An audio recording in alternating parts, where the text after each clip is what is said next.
Hello my dear friends. तो आज हम लोग बात करते हैं पोर्टफोलियो की, जो कि हमें बीएड थर्ड सेमेस्टर के में बनाना होता है। ये पोर्टफोलियो हमारा तैयार किया जाता है उस स्कूल के बारे में जहाँ से आप अपने थर्ड सेमेस्टर में इंटर्नशिप किए करते हैं। उस स्कूल का आपको पूरा विवरण देना होता है। उस स्कूल में आपने टीचिंग कैसे कैसे की है, आपने क्या क्या किया है, और वहाँ पे किस किस तरह की आपने एक्टिविटी कराई है, या फिर वहाँ पर किस किस तरह के फंक्शंस हुए हैं, वो उस सब चीज़ों का डाटा आपको इस पोर्टफोलियो के दौरान देना होता है। तो चलिए स्टार्ट करते हैं। सबसे पहले आपने जिस भी स्कूल में इंटर्नशिप की है, आप उसका नाम लिखेंगे और उसके बारे में जो उसकी बेसिक डिटेल्स होती हैं, उसका नाम, वहाँ की ईमेल आईडी या फिर वहाँ के प्रधानाचार्य, उन सब का आपको यहाँ पे विवरण देना है। उसके बाद अगर आप देना चाहें तो विद्यालय का इतिहास के बारे में थोड़ा सा आप लिख सकते हैं कि वो कब इस्टेब्लिश हुआ है, या फिर उसमें कितनी कक्षाएं हैं, कितने छात्रों की संख्या है, कितने अध्यापकों की संख्याएं हैं। इस तरह से आप इसमें लिख सकते हैं।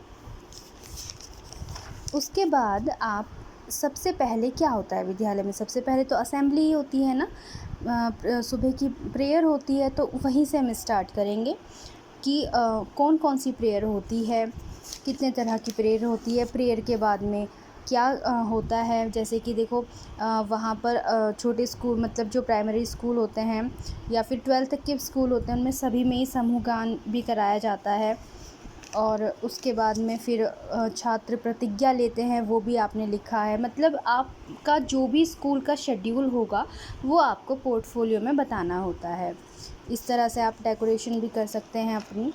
और ये सुविचार भी बोले जाते हैं, तो मैंने इस तरीके से सुविचार को थोड़ा हाईलाइटेड करते हुए दिखा दिया है, क्योंकि सुविचार तो एक नोटेशन है, तो इनको आप एक थॉट्स की तरह भी अपनी कॉपी में लिख सकते हैं।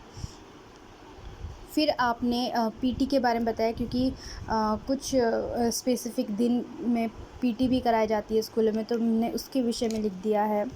और देखिए अब यहाँ पर शुरू हो जाता है आपका समय सारणी, क्योंकि सर्दी और गर्मी दोनों में ही जो विद्यालय का समय होता है वो अलग अलग होता है। तो इस तरह से मैंने अलग अलग शीतकालीन समय सारणी अलग बनाई है और ग्रीष्मकालीन अलग बनाई है।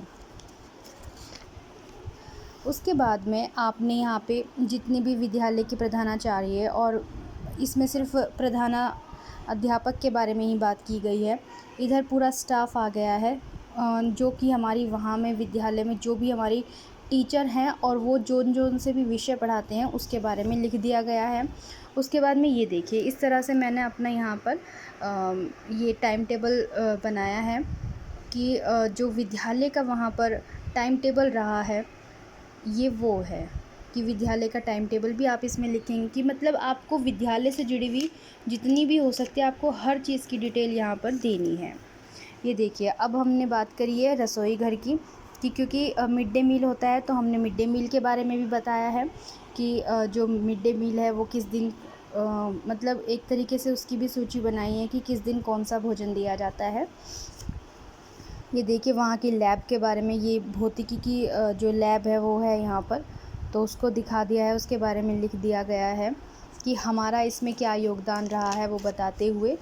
फिर वहाँ पर जो भी हमारा मतलब जैसे भी हमारे ये जो दिन जो होते हैं वो सेलिब्रेट किए जाते हैं, उसकी पिक्चर्स मैंने लगा दी है यहाँ पे। 26 जनवरी गणतंत्र दिवस मनाया गया था जब हमने इंटर्नशिप की, उसके दौरान, तो मैंने उसकी पिक्चर्स लगा दी हैं यहाँ पर।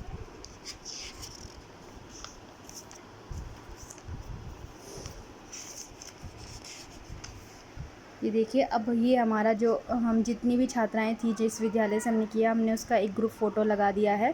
और साथ में अब जो हमारा टाइम शेड्यूल था हमारी क्लासेस का या हमारे विषयों का, उसको मैंने लिख दिया है। और मैंने यहाँ पर मेंशन भी कर दिया है कि मैं बीएड थर्ड सेमेस्टर की छात्रा अध्यापिका मीनाक्षी ने कन्या पाठशाला इंटर कॉलेज में अपना प्रशिक्षण निम्न समय सारणी के अनुसार विषय गणित विज्ञान कक्षा 6, 7, 8 में अपना प्रशिक्षण किया। इस तरह से आप यहाँ पर बता सकते हैं।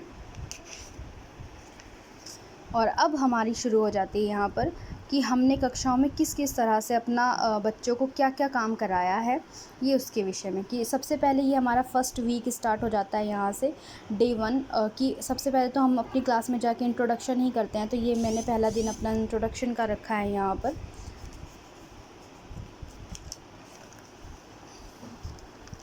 उसके बाद ये सेकंड डे हमने क्या कराया है।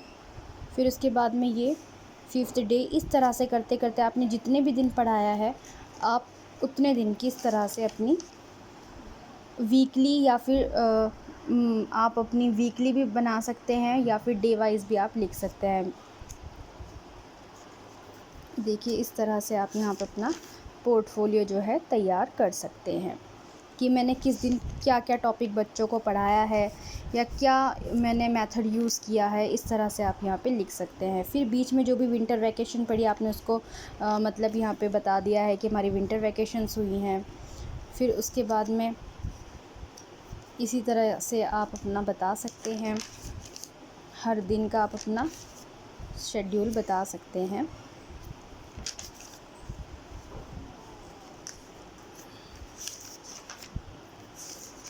ये देखिए फिर आप यहाँ पर वार्षिक परीक्षाएं जो भी मतलब आपका शेड्यूल रहा है अपनी इंटर्नशिप के दौरान में, वो आप यहाँ पर बता सकते हैं। ठीक है। फिर उसके बाद में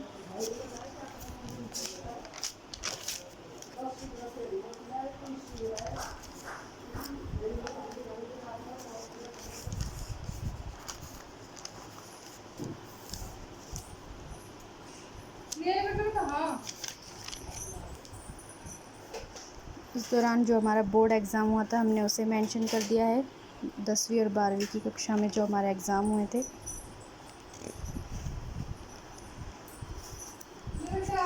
इस तरह से आप अपना पोर्टफोलियो तैयार कर सकते हैं।